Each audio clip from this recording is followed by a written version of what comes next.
समाजवाद एक ऐसा शब्द है जिसकी हम विभिन्न प्रकार से व्याख्या कर सकते हैं।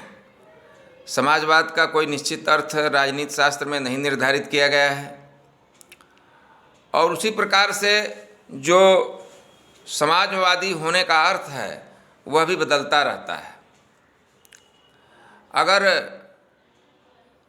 हमारे सामने यह शब्दावली आती है कि कोई राष्ट्रवादी होने का पाखंड कर रहा है, तो उसी प्रकार से हमारे सामने यह शब्दावली भी आती है कि कोई समाजवादी होने का पाखंड कर रहा है।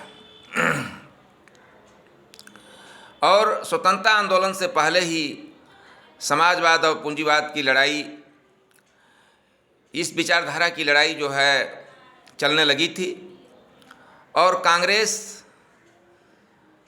पार्टी शुरू से ही अपने स्थापना के समय से ही 1885 ईस्वी से ही कांग्रेस पार्टी समन्वयकारी पार्टी रही थी।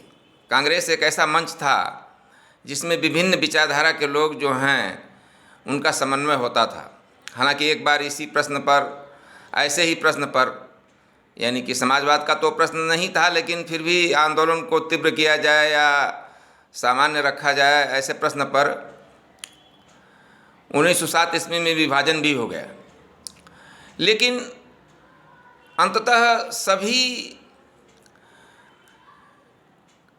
सदस्यों ने, कांग्रेस के सभी सदस्यों ने यह निश्चित किया कि कांग्रेस को एक ऐसा मंच बनना चाहिए जहां समन्वय की भावना रहे, सभी को साथ ले करके चलने की भावना रहे।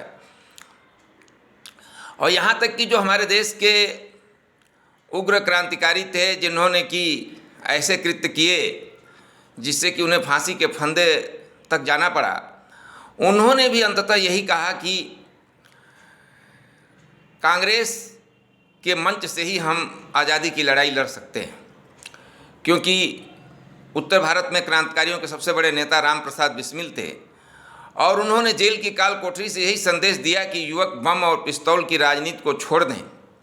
और कांग्रेस के नेतृत्व में उन्होंने सभी राजनीतिक दलों को एकजुट हो जाने की अपील की है और उन्होंने हिंदू मुस्लिम एकता की भी अपील की।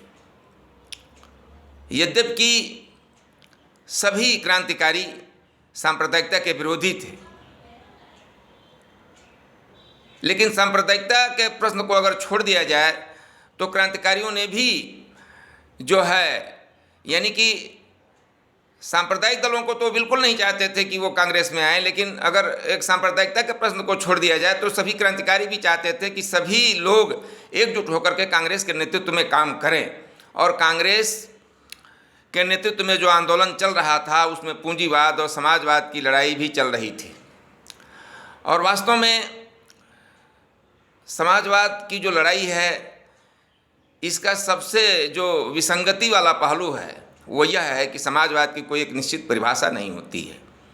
यही समाजवाद जब अपने सामान्य अर्थ में रहता है तो समाजवाद होता है, जब अपने वास्तविक अर्थों में कार्ल मार्क्स की विचारधारा पर जब आ जाता है तो यह साम्यवाद बन जाता है।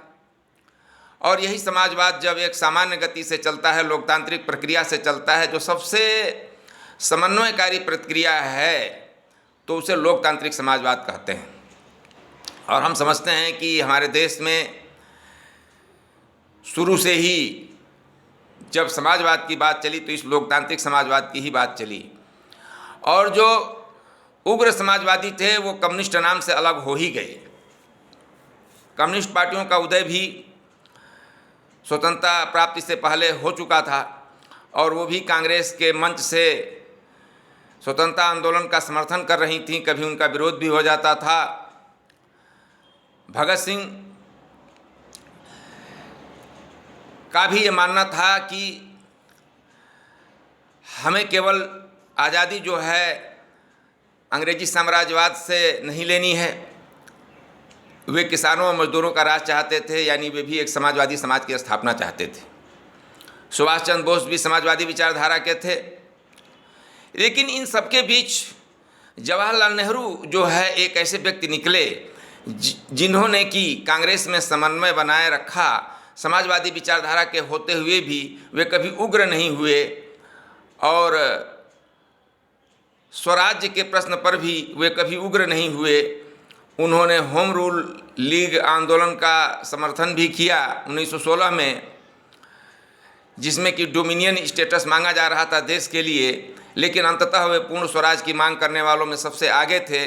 और उस समय गरम दल नरम दल की परिभाषा भी बदल गई जब 1929 ईस्वी में वे कांग्रेस के अध्यक्ष बने और महात्मा गांधी पर बहुत दबाव डाल करके उन्होंने पूर्ण स्वराज की घोषणा किया 1929 ईस्वी के अधिवेशन में, लाहौर अधिवेशन में।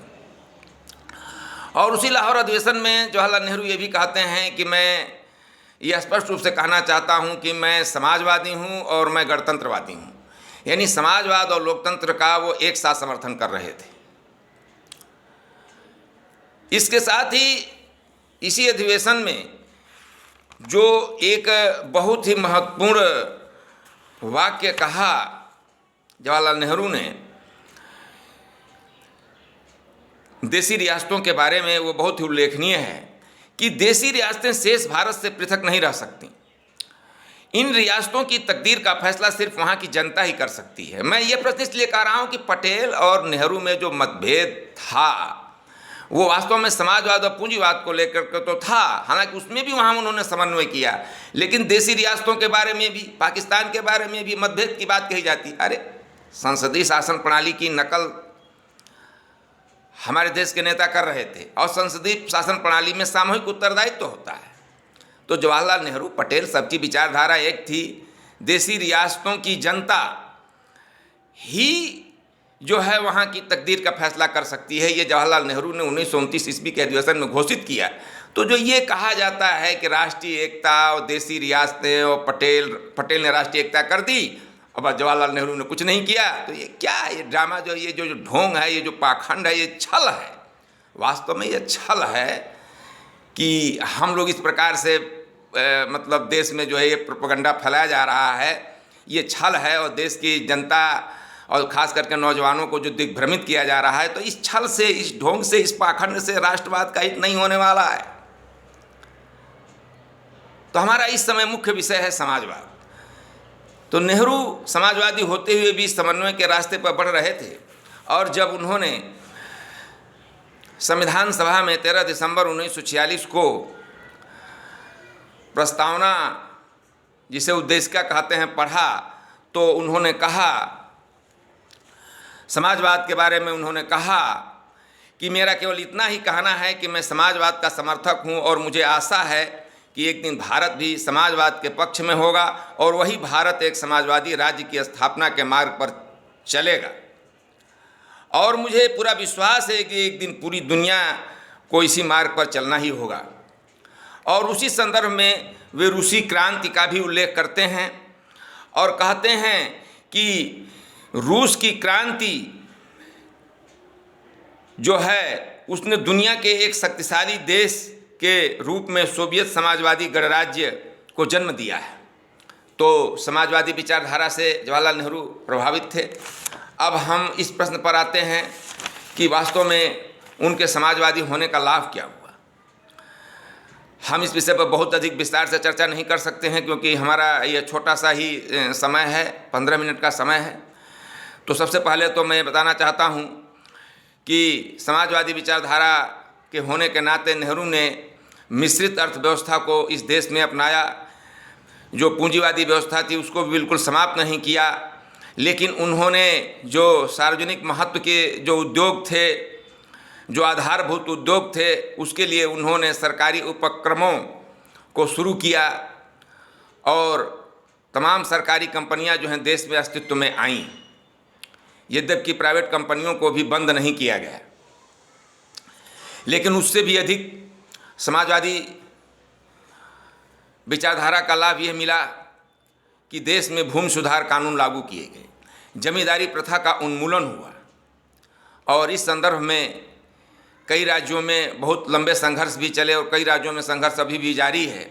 बिहार जैसे राज्य में जहाँ की जमींदारी प्रथा अधिक विकट रूप में थी, वहाँ भूमि सुधार कानून लागू करने में बहुत कठिनाइयाँ आईं और बहुत लंबा संघर्ष चला। लेकिन उत्तर प्रदेश में फिर भी गनीमत रही कि यहाँ की जो भूमि व्यवस्था थी वो कुछ इस प्रकार की थी कि खेत के जो असली मालिक थे, खेत के जो असली मालिक थे, यानी वास्तव में जो खेती करते थे, उनको मालिकाना हक प्रदान किया गया। और इस दिशा में जो है जवाहरलाल नेहरू की समाजवादी विचारधारा ही काम कर रही थी। उस समय जबकि स्वतंत्रता प्राप्त के कुछ वर्षों बाद ही देश में, उत्तर प्रदेश में जब जमींदारी उन्मूलन लागू हुआ तो श्री चरण सिंह उस समय इस प्रदेश के राजस्व मंत्री थे, उन्होंने लागू किया। लेकिन इसका जो आधारभूत श्रेय है वो तो जवाहरलाल नेहरू को ही जाता है, जो कि समाजवादी समाज की स्थापना इस देश में चाहते थे और लोकतांत्रिक समाजवाद की दिशा में आगे बढ़ रहे थे। दूसरा कार्य जो जवाहरलाल नेहरू ने किया, क्योंकि रूस की क्रांति से वो प्रभावित थे, रूस की समाजवादी संरचना से वो प्रभावित थे, तो उन्होंने योजना आयोग की स्थापना की और उन्होंने सामुदायिक विकास खंडों की स्थापना की। और आज भी जो वो विकास खंड हैं वही हमारे देश के विकास के आधार बने हुए हैं। ठीक है कि पंचायती राज को संवैधानिक स्वरूप जो है 1992 में प्रदान किया गया, लेकिन स्वतंत्रता प्राप्ति के बाद से ही पंचायत राज को भी प्रोत्साहित किया गया, विकास खंडों के साथ ही पंचायत राज को भी प्रोत्साहित किया गया और पंचायतों के आधार पर ही, पंचायती व्यवस्था के आधार पर ही हमारे ग्रामीण भारत की विकास योजनाएं जो हैं वो शुरू की गईं। तो समाजवादी समाज का मतलब यही नहीं होता है कि देश की सारी वस्तुओं का राष्ट्रीयकरण हो जाए और सारे संसाधन सरकार अपने हाथ में ले ले। समाजवादी समाज की स्थापना के लिए, कल्याणकारी राज्य की स्थापना के लिए, और कल्याणकारी राज्य भी समाजवादी समाज की ही स्थापना करता है। तो विकास खंडों की स्थापना किया जवाहरलाल नेहरू ने, पंचायत राज की नींव डाली उन्होंने, और देश में जो आधारभूत परियोजनाएं हैं उनको सरकार ने खुद अपने हाथ में ले करके और देश के विकास की योजना शुरू की कि आज धीरे धीरे देश तरक्की करते हुए आज इस मंजिल पर पहुंचा है कि आज जिन लोगों ने देखा है देश का विकास और जिन लोगों ने 70, 80, 90 के दशक में भी देश का विकास देखा है, तो किस प्रकार से देश में हरित क्रांति हुई, किस प्रकार से देश में श्वेत क्रांति हुई और आज देश में कितनी अच्छी अर्थव्यवस्था चल रही है। चाहे उसमें कुछ कमियां हों, लेकिन आज देश में भूखमरी नहीं है, आज देश में अशिक्षा नहीं है, आज जो है हमारी स्थिति में बहुत अधिक परिवर्तन आया है। तो यह सब जवाहरलाल नेहरू की देन है कि जिन्होंने समाजवादी समाज की स्थापना के लिए कार्य किया और बाद में इस दिशा में जो सबसे महत्वपूर्ण कार्य किया वो श्रीमती इंदिरा गांधी ने बैंकों का राष्ट्रीयकरण करके 1969 में किया। और इसी प्रश्न पर जो है मोरारजी देसाई ने कांग्रेस को छोड़ भी दिया, लेकिन उन्होंने बैंकों का राष्ट्रीयकरण किया 1969 ईस्वी में। तो उन्होंने 1976 में संविधान की प्रस्तावना में धर्मनिरपेक्षता और समाजवाद के लिए शब्द भी निर्धारित किए, यानी कि भारत जो है एक धर्मनिरपेक्ष समाजवादी गणतंत्र होगा। तो मैं इस विषय पर बहुत अधिक इस समय नहीं कहना चाहता हूँ, लेकिन मैं ये जरूर कहना चाहता हूँ कि जब 1985 ईस्वी में राजीव गांधी इस देश के प्रधानमंत्री बने तो उन्होंने पंचायत राज की अवधारणा को विकसित किया।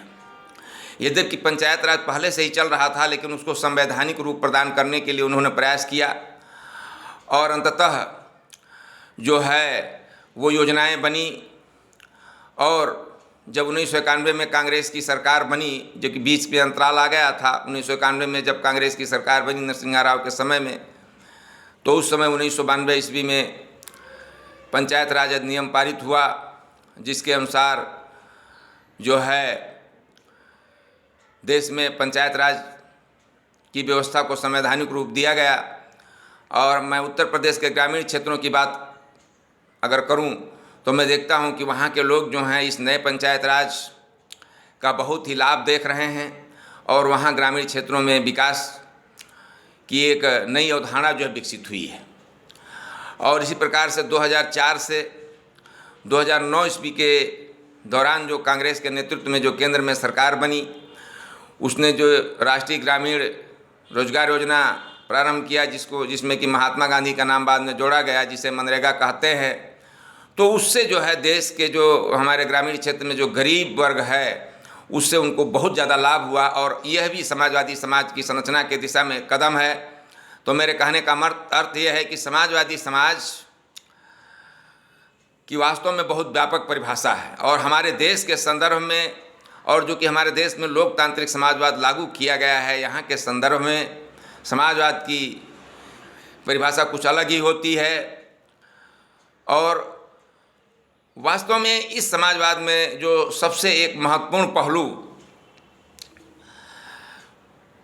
बहुत प्रारंभ से ही जुड़ा रहा, और 1960-1970 के दशक से ही जुड़ा रहा, और सोशलिस्ट पार्टी का जो एक बहुत ही महत्वपूर्ण जो ये सूत्र था सामाजिक न्याय का, यानी कि सामाजिक और शैक्षणिक रूप से पिछड़े हुए लोगों को स्थान मिले, तो यह भी एक चीज़ जो है जुड़ गई, सामाजिक न्याय की का बिंदु जो है। जबकि शुरुआती दौर में ही जो अस्पृश्य वर्ग था, जो हमारा समाज का सबसे निम्नतम वर्ग था, उसके लिए तो आरक्षण की व्यवस्था कर दी गई थी, लेकिन आगे जो है जो बीच की जातियां थीं, जो पिछड़ी जातियां थीं, उनके लिए भी आरक्षण की मांग होने लगी।